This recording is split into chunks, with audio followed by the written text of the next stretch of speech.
June 9th, 2014. Please rise. While we rise, let's have a moment of silence for Ann Jones, who passed away this past Friday. She was mayor for our town for many years and also school director. When you thought of Pottstown, you always thought of Ann Jones. She led Pottstown. So memorial services are upcoming. They haven't written the obituary page yet for her yet, but from what I'm hearing, it's going to be on June 28th, so it's at St. Paul's Church. So please keep her and her family in your prayers. Thank you.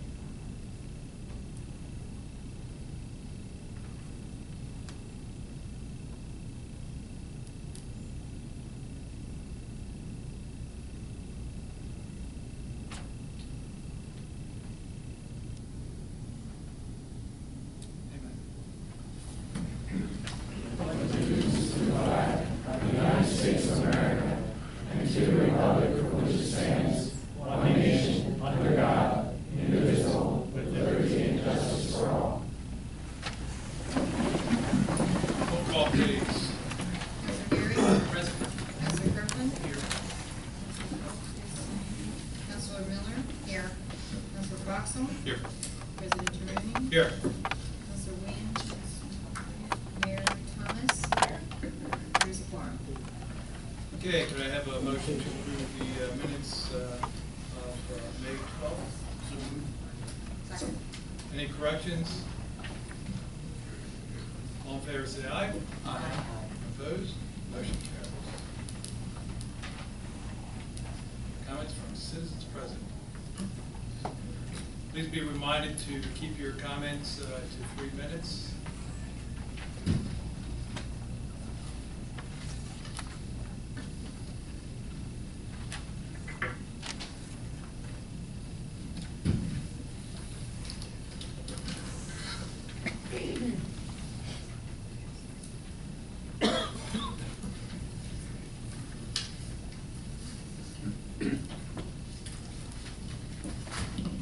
Katy Jackson.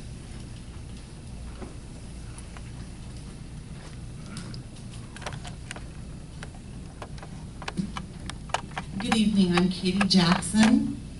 I'm representing Citizens Action Committee for Pottstown, and I'm here tonight to speak with you about the escalating violence in my neighborhood and all of Pottstown. It's a somber occasion and a frightening occasion for myself and many of my neighbors. And Mr. Toroney, I hope you won't see this as a personal affront to you, but I'm going to make some requests, and this is business. We are part of that business. We are part of Pottstown. We pay the taxes. We do what we can do to be good citizens. Mr. Toroney, you've taken the path of least resistance in your lengthy term on council. Several years ago, you made a comment to a council person that you don't get paid enough. But you have vied to retain your seat, and you've accepted the position of council president more than once. Have you failed to understand in all of your time on council that serving as an elected official is not about the money? The process was in place when the former borough manager left, and taxpayers covered the cost to search outside of Pottstown for a qualified borough manager. But you took the path of least resistance. When it was time to select a new police chief for Pottstown, this time you made no pretense about choosing the path of least resistance. Each month when the expenditures for the municipality are approved by council, do you read line item by line item, scrutinizing the spending, or do you defer, taking again the path of least resistance? Do you believe that upper management requires exorbitant salaries, top-of-the-line new vehicles, iPads for officials, costly analysis of the codes department, bulletproof surround for upper management? All the while, taxpayers and residents of Pottstown watch in disbelief as our community deteriorates before our eyes. Diligent public employees struggle to do their best work in tension and chaos, while others could care less about their jobs. They only await retirement. In this, you have taken the path of least resistance, Mr. Toroney. You appointed an ad hoc committee to vet prospective engineer firms, eventually choosing Remington Vernon Beach in March of 2012. It is evidenced that you were aware of impropriety in that process, yet you did not speak up. You went on to support a hasty, questionable expenditure of unbudgeted taxpayer money of around $33,000 for an analysis of the codes department, again by Remington Vernon Beach. I ask, was this the path of least resistance? I believe this poor, struggling community cannot afford you, Mr. Toroney. Your selective interest and support of worthy organizations in Pottstown appears to be based upon your approval or disapproval of the individuals that comprise these groups. Despite your disdain, these organizations forge ahead in the challenging roles they have accepted for no pay to try to make Pottstown a better place. Why has it been difficult for you to offer encouragement? Why has it been difficult for you to take an interest in your community? In this, you have chosen a path that may have been easy for you, but it has made everything difficult for others. You have failed to advocate for the taxpayers and the good citizens of Pottstown. Excuse me, Mrs. Jackson, you're up to 4 minutes, and now could you please wrap it up? Thank you. I certainly will. Mr. Toroney, we're asking you tonight to step down from service to this community so that an individual on council can pick up the pieces and lead where you have failed us. We desperately need real leadership in Pottstown. Thank you.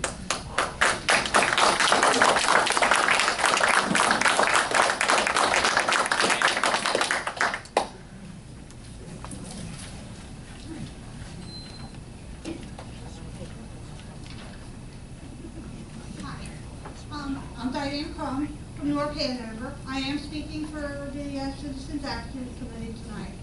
And as last week, I spoke about crime.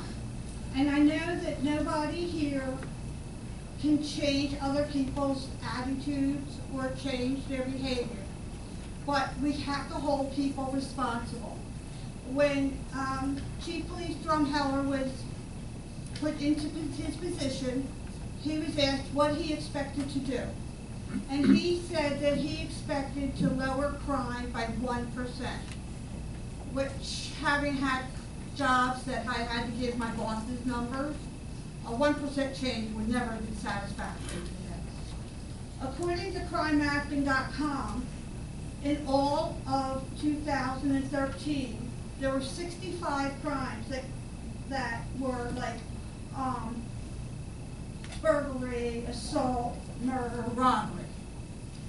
So far, in 2014, there are 58 of those same type crimes. So we are going to almost double the number if everything keeps continuing the way it is. This is not lowering the crime by 1%. I think that the police department has to be held to their standards, and if they need help, I understand they can't go to the county. Maybe ask the state for help, because obviously things are getting worse. Here, thank you.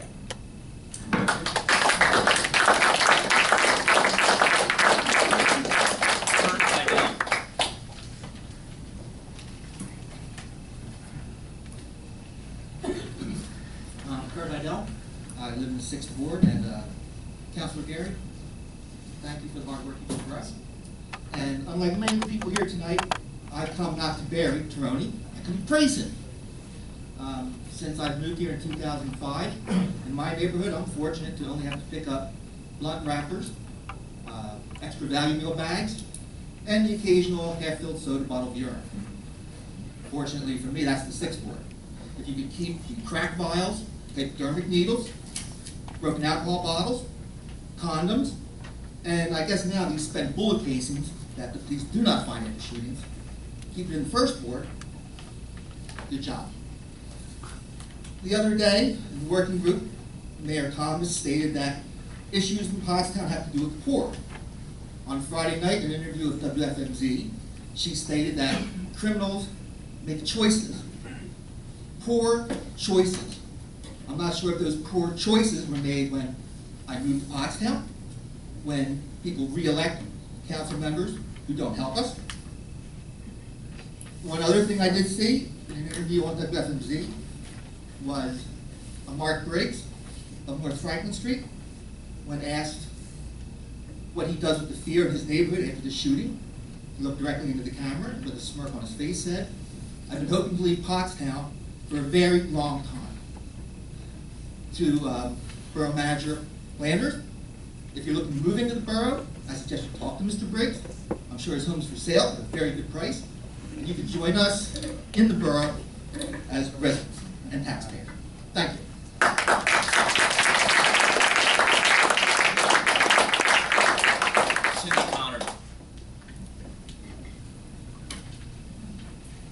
I'm Cindy Conard. I live in the 7th Ward.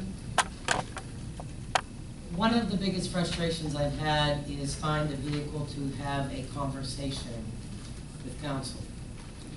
So after a crime in my neighborhood that involved a house that burned down, I attempted to schedule a neighborhood meeting and or a ward meeting. I started that in March. On Saturday, I want to thank you, Cheryl. She invited me to attend her Ward 3 meeting, where she had a member of the police and codes and inspection, which was a very good beginning. There was conversation with the police, but without direction, without a vision, that and one of the messages from the police and from the inspection was get involved, make phone calls. But without any knowledge of direction or communication on a vision for this town, that involvement can take many different forms. A lot of that is seen as negative. I would suggest we start to look at that as frustration and not negative, and allow the community to be involved to help with these very issues that all the people are talking about. Thank you.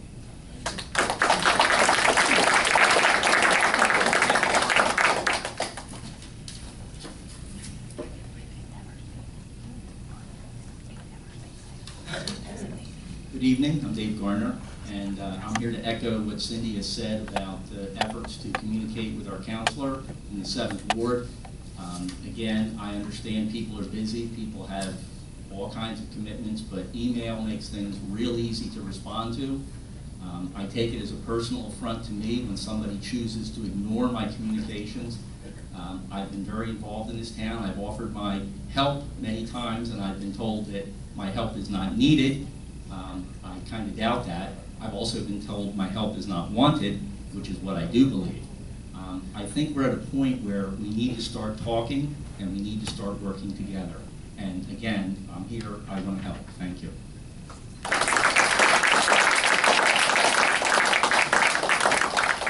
Egolf.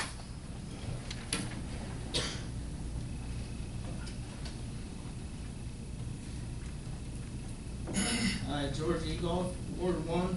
I'm here to talk about the crime in Pottstown. Unfortunately, I lived about less than half a block away from the one shooting, and as far as I know, they still didn't get the people for either shooting, but something ought to be done. People need to start standing up and doing what they're supposed to do, and not saying anybody's name, but some people that are higher up, they ought to get a house that where some people are, unfortunately can't afford expensive, nice houses or nice cars. Spend a day or a weekend where some people unfortunately have to live, and maybe their eyes will be open. Thank you.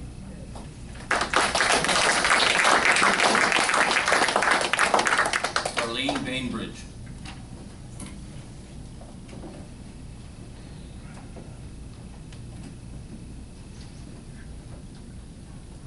Hi, my name is Darlene Bainbridge. I'm in the 4th Ward.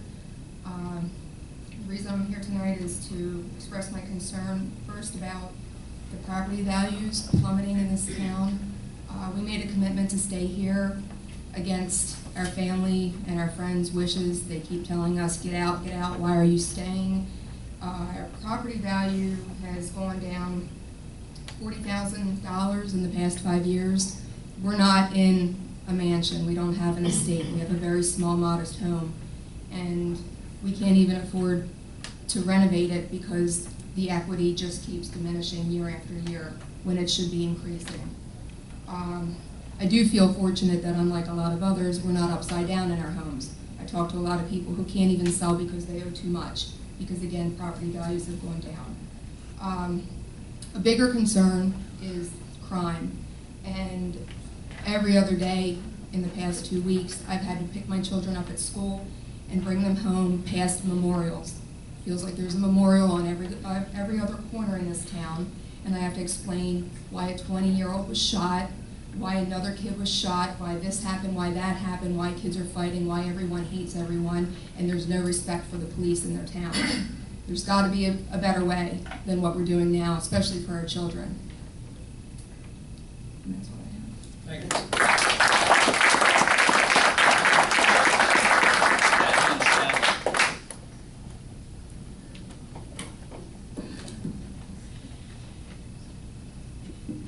Okay, I'm from the 6th Ward. First of all, I'd like to thank Travis for coming over and checking out the situation where we live at. See, I presented different things to him that were wrong. I'd like to thank Dan Ween for responding to my phone call the same day and trying to help me with little solutions that didn't work. I'd like to thank Jenny for her tolerance of putting up with me every time I call her for information. And Mr. Flanders, I hear a lot of good things about you, but I have not seen that side because I never had a conversation or met with you. I did try to get an appointment with you, which I was rejected, which I was told if I have a problem, I might talk to my lawyer, which at that time I was at a lawyer. So you didn't want to have, I couldn't get an appointment from you. And the solicitor, the letter you sent to myself and my partner, you had told us blighted property and the tree that's shared by myself and the blighted property, that the borough has no right to go on private property. It's been their policy. You said that we can self-help even if we wanted to go on that property and remove things ourselves, but to be careful and take no part of the tree that's healthy. So if I don't have a computer, I can't email. I make phone calls the old-fashioned way. If I cannot get an appointment with the manager, and I can talk to people and they'll return my call and I couldn't have an appointment with you, I can't say you're a great man because I have not seen that part yet. Thank you.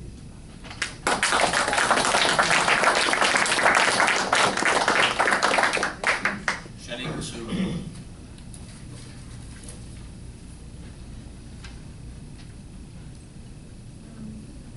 Seems like everyone's here for the same thing except for me. I don't even know if this is the right place to be, but I too have called the borough numerous times for this, for these issues, and haven't gotten any help. It's been at least 8 months. I've been calling here since August, trying to get help with a rental property. I feel like I've been discriminated against, not only with the police department, but with the code enforcement. I have gone online and looked up Pottstown's, your code, what it entails for rental properties. About the plumbing, there should be licensed plumbers. You have not, my landlord, the landlord at the time, and at that time, the residence was 328 West Walnut, which was Ms. Culp's district, which I did speak to her at that time. I did speak to her, but then the phone calls went ignored after that. She never responded. She came, she looked at the property, and then she never returned any of my phone calls or never did any kind of follow-up or anything like that. And then during this process, the code enforcement manager changed hands as well. Just a lot of stuff. Your rental checklist is on your website, and I just want to know why isn't the borough holding these landlords accountable for the things that you have written in your own code? You don't hold them to any standards. The buildings, They're the way they are, interior, exterior. You don't find them, so of course if you don't punish people for things that they've done wrong, of course they're going to keep doing them. Everyone talks about the property conditions in Pottstown, but I think that that's part of the problem. You let the landlords do whatever they want to do and still collect rent with no kind of, repercussions. I didn't have heat, okay, all winter, because the oil tank was not sufficient enough for the oil man to come and put it in. You did not find her, okay? You let that go on for almost 2 months before she had to come and fix it. It says all windows and doors need to be secured, and it says exterior doors, windows, and door framing must be weather tight and in good repairs. You can clearly see outside of my residence, outside. I could be standing inside and you can see outside, underneath all the windows on the first floor. I had to actually put duct tape to stop the air from coming in there. And like I said, code enforcement has come there, inspected it, said it wasn't right. She never got fined. She never got anything. We actually had to move. I actually moved before my lease was up. Was homeless for a while.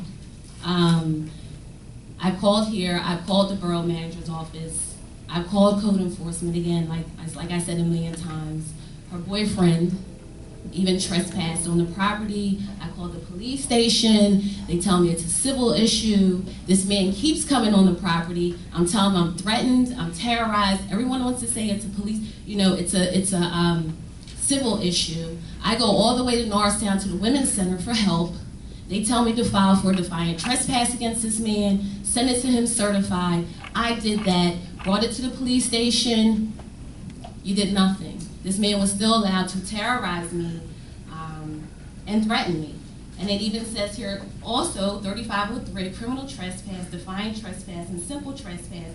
A person that commits an offense, if knowing that he is not licensed or privileged to do so, he enters or remains in any place for the purpose of threatening or terrorizing the owner or occupant of the premise. That is me. I called the police when this man showed up again. A couple officers, Yost and someone else, showed up at the property. I showed them all the paperwork. They did nothing. I'm the one who called the police. And what did they do? They asked me for my name, my birth date, and ran my name for warrants and warrants. Instead of taking care of these people that were at my door that I already sent certified mail to and said that I did not want him there.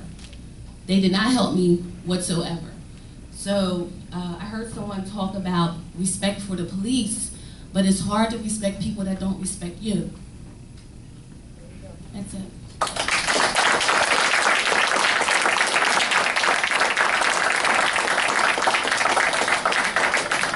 Is there anyone that missed signing the sheet that would like to speak? Yes, sir.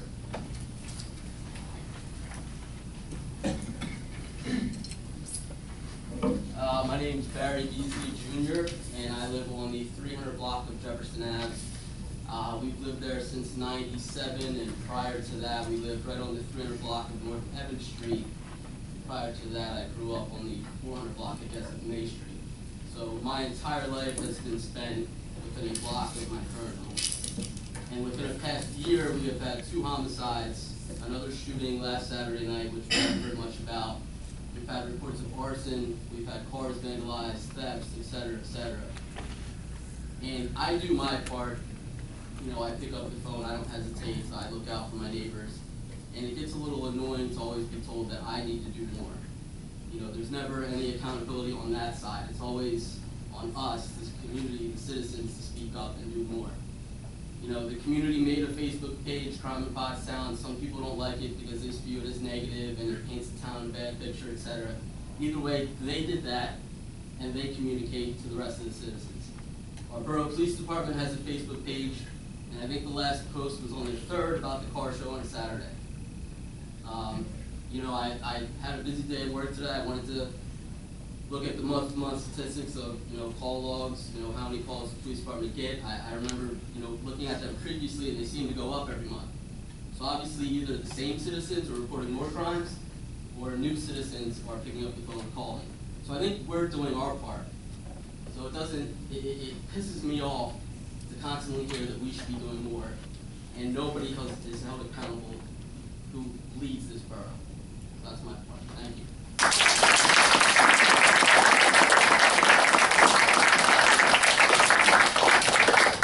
Anyone else?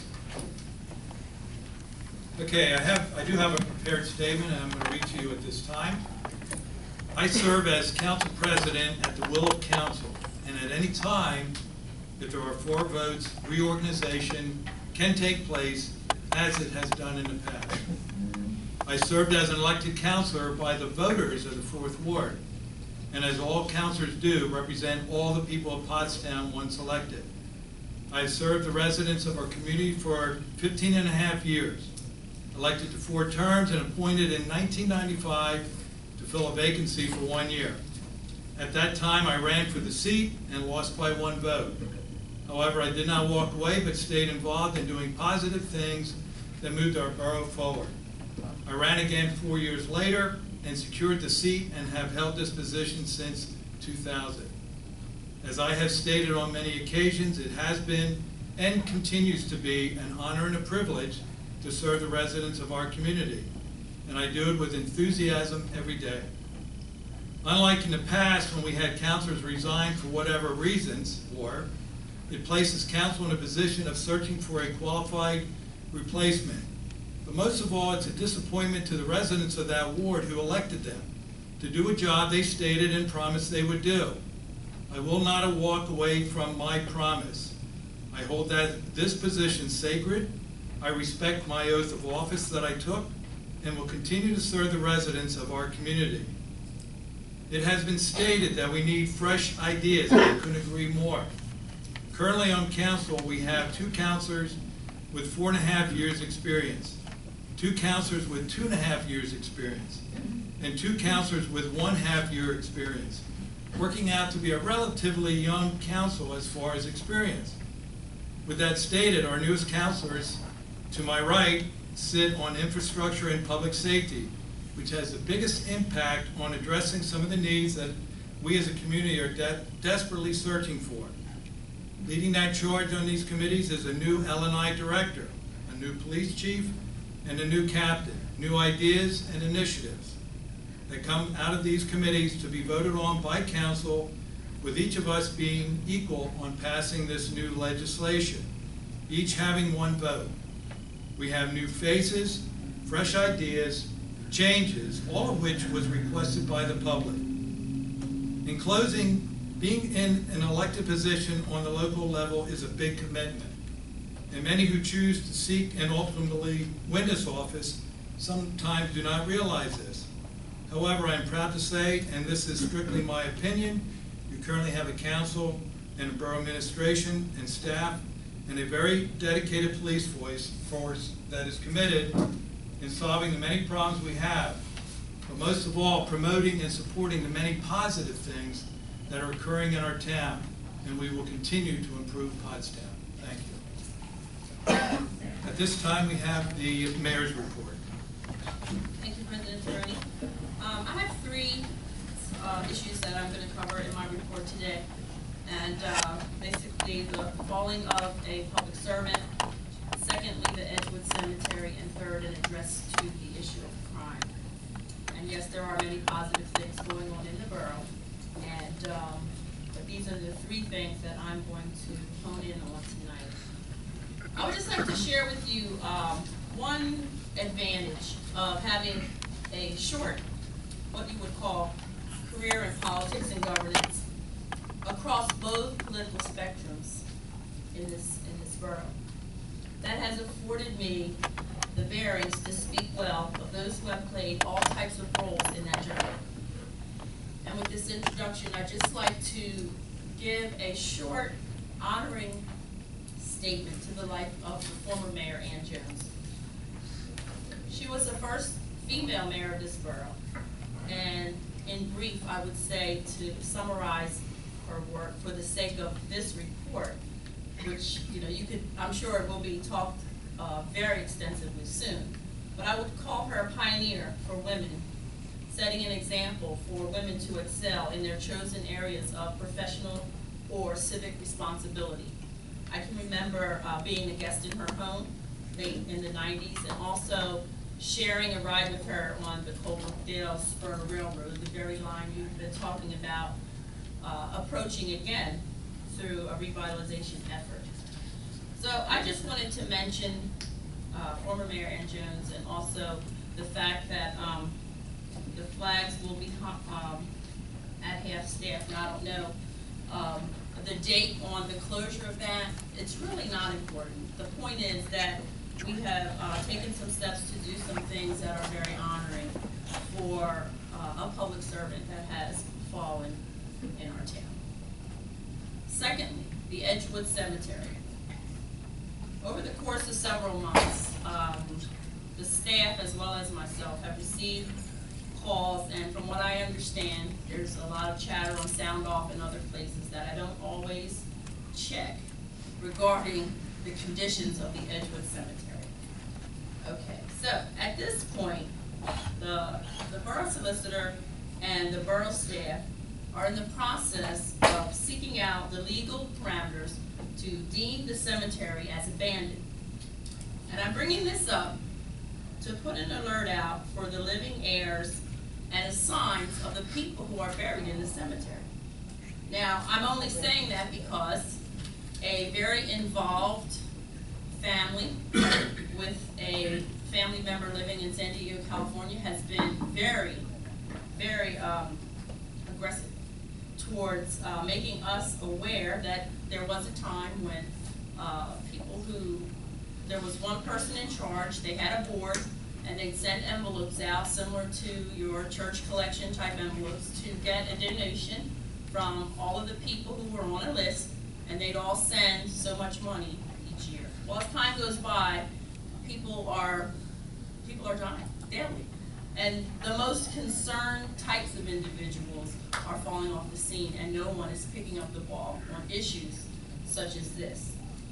So, as a result, attempts to contact the phone number on record at the county files has been unsuccessful.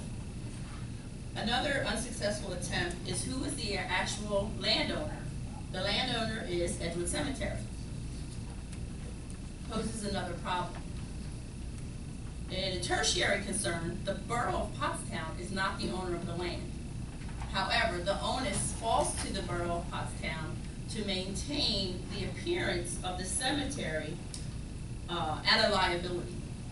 So, what you're hearing is how gray areas present themselves in very precarious ways, and this one just happens to be a cemetery.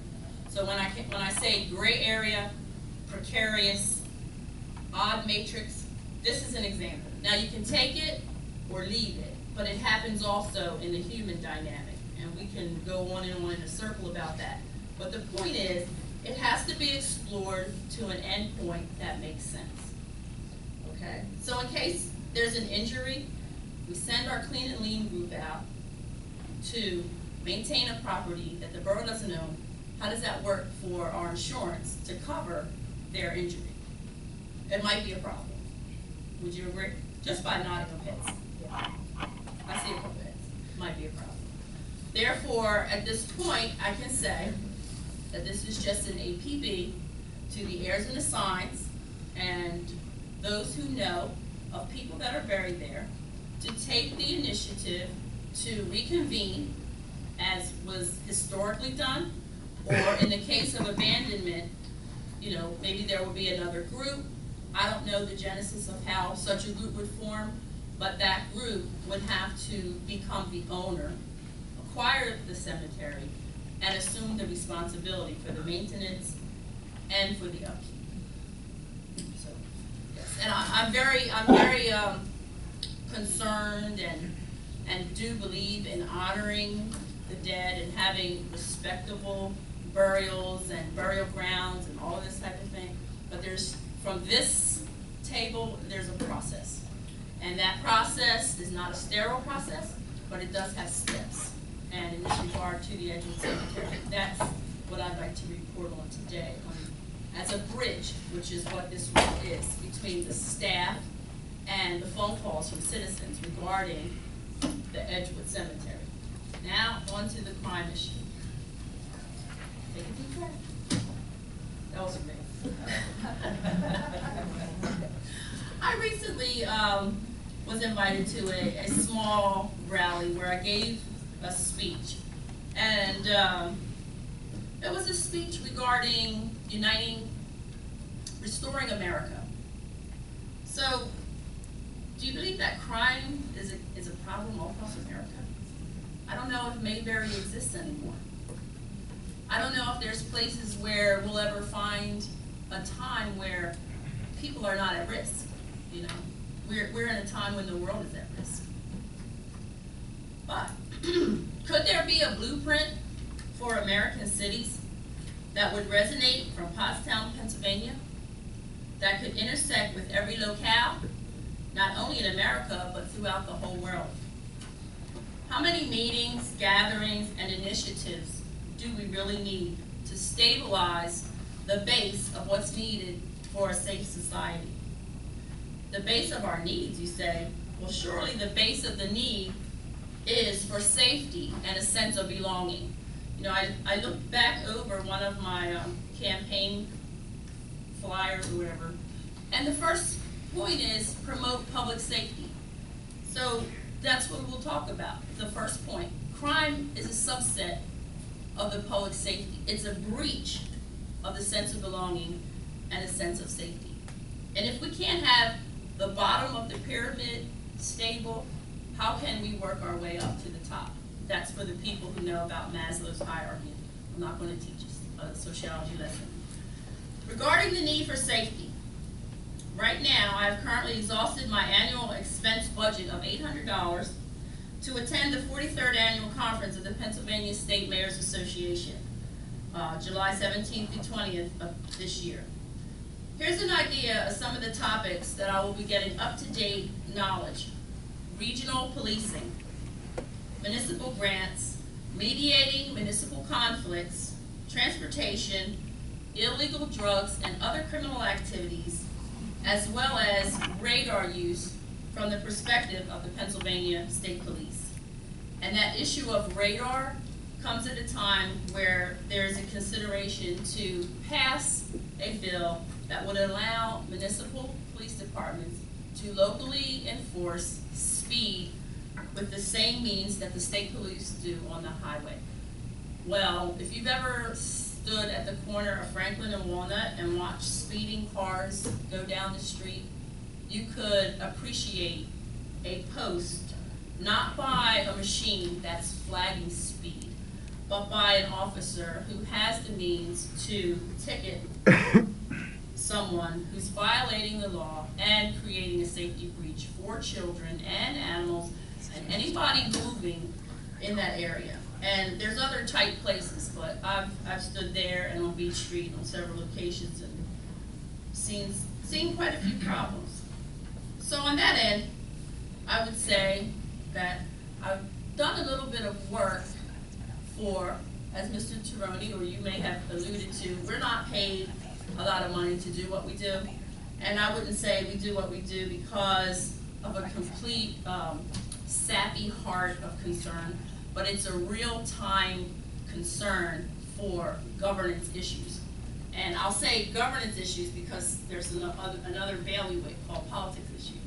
But they have to be kept separate in order for all of the citizens to be represented equitably. And that's what I believe my role is. And that's why I pursue to sit here. There's really no other reason.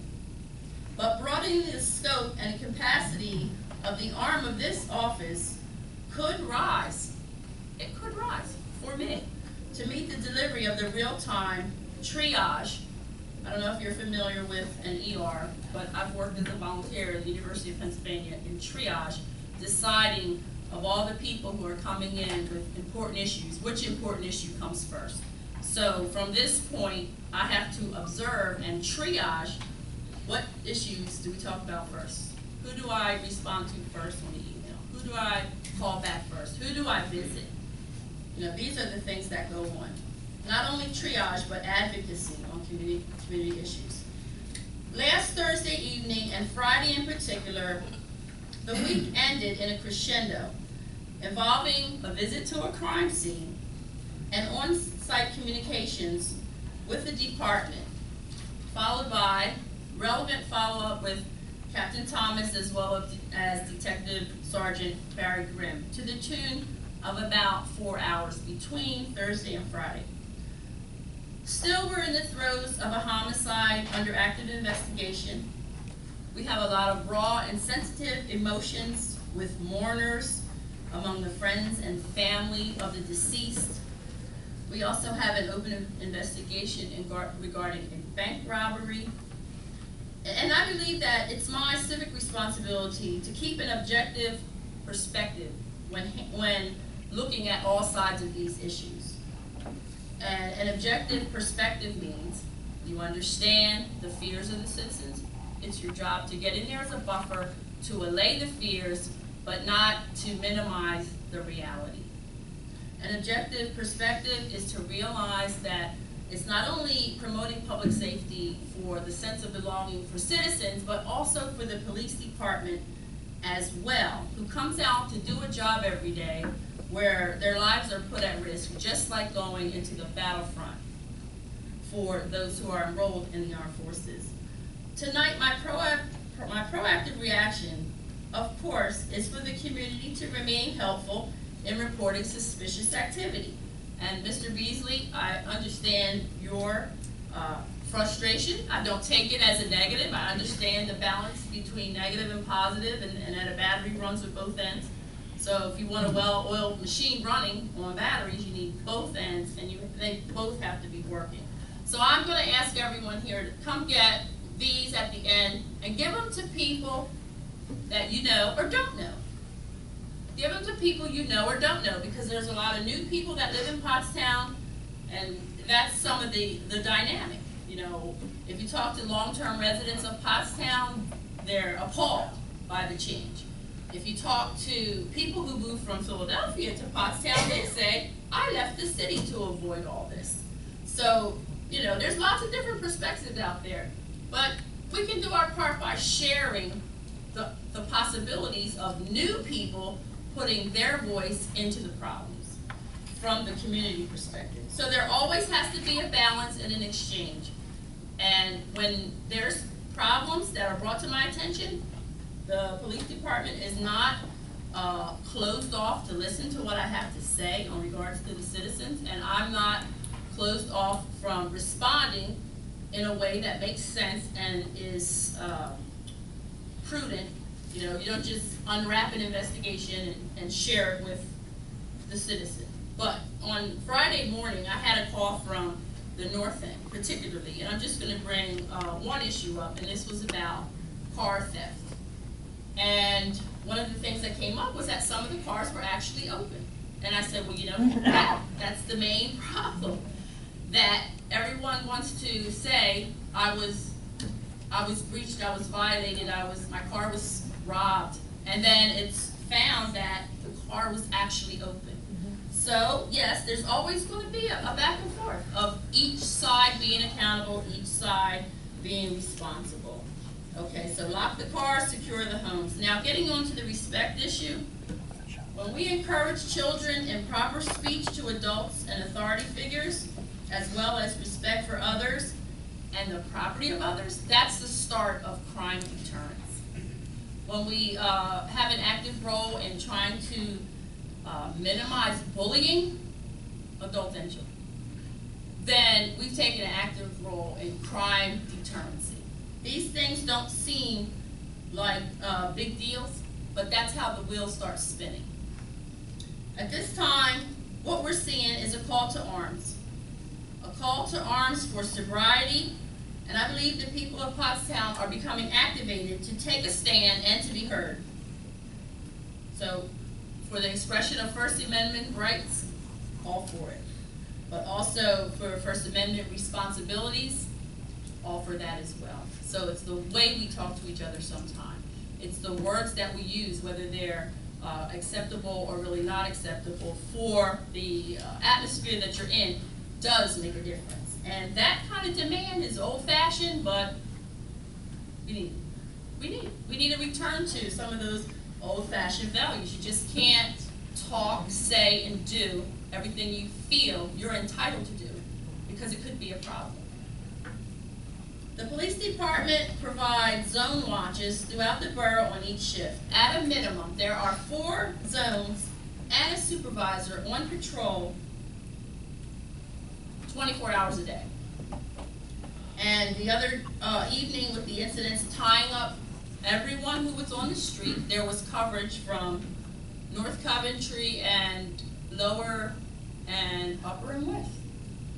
So there's never a time when there's not coverage or backup. So I want to make a statement to the fact that many private citizens are using surveillance cameras on their own personal property. I will make a suggestion for businesses as well to follow suit and see their places of business both in an exterior purview as well as an interior purview. We're living in an age where cell phones as well are providing evidence and giving insight into convictions and prosecutions on many types of disturbances. I'd like to clarify my statement on poverty and crime. I believe that poverty is a system. It's a system that encompasses many dimensions. Poor people can fall as a subset of poverty, which is a system.